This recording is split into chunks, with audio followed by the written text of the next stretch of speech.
It was the moment the world's energy heart stopped beating. This is the story of the 2026 Hormuz choke point crisis, a high-intensity shock that achieved in just 72 hours what 8 years of the 1980s tanker war never could: the total systemic paralysis of the global economy. Within 3 days, the global energy supply chain suffered a catastrophic failure. 20 million barrels of crude and 11.5 billion cubic feet of LNG were suddenly trapped behind the world's most dangerous choke point. Transit collapsed by 97%, Brent crude prices began surging toward $120 a barrel, and the daily cost to hire a tanker nearly doubled to a record $423,736. The crisis began on February 28th, when Operation Epic Fury eliminated Iran's supreme leader. By March 1st, retaliatory missile strikes hit Gulf states, and the attack on the tanker MT Skylight killed 2 crew members, causing transits to drop by 70%. On March 2nd, the IRGC officially declared the strait closed, and by March 3rd, commercial transit hit zero. This wasn't just a political declaration, it was a technological trap.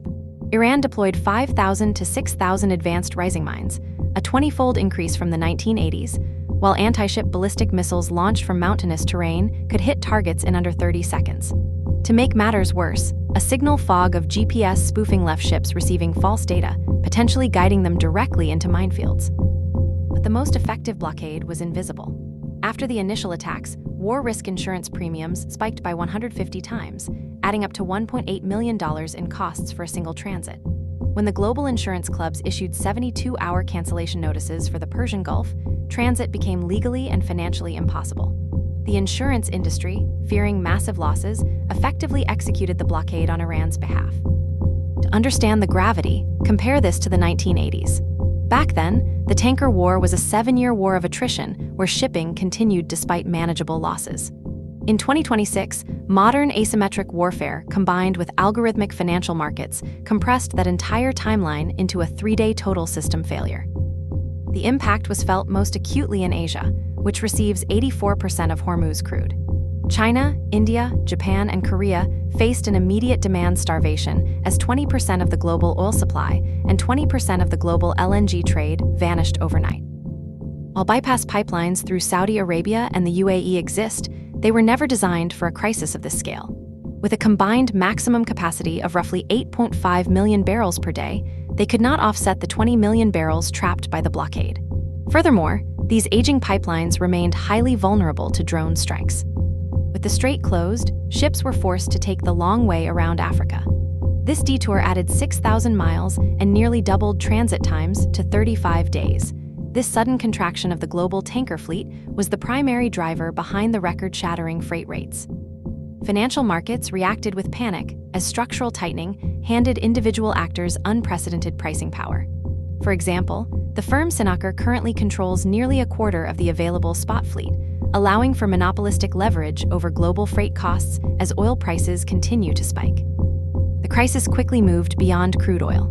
Asia and Europe lost 20% of their natural gas supply overnight, while a 40% reduction in Middle East jet fuel led to widespread flight cancellations.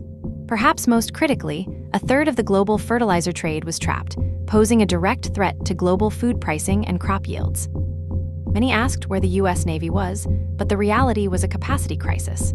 In the 1980s, the U.S. had 268 active surface vessels. In 2026, that number is just 111. The Ford Carrier Group hesitated to enter the narrow, mined waters of the strait, unwilling to risk a multi-billion-dollar asset against missiles with 30-second flight times. As Western shipping stalled, a new geopolitical reality emerged. China began negotiating private safe passage deals with Iran, while Russia saw its market position improve as India and China deepened their reliance on discounted Russian crude. Meanwhile, a dark fleet of vessels operating with shadow transponders continued to move, capturing massive premiums outside Western oversight. The fallout radiated outward in concentric circles. What began as instant localized paralysis in the Gulf states led to global energy shocks, and eventually, a projected 0.5% to 1% hit to global GDP in just the first quarter of the disruption. As we look forward, 3 questions remain. Will the U.S. Navy eventually execute a high-risk combat transit? Can government reinsurance programs convince insurers to return to the Gulf? And finally, who breaks first? The global economy burning through its reserves, or Iran running out of capital to enforce its blockade?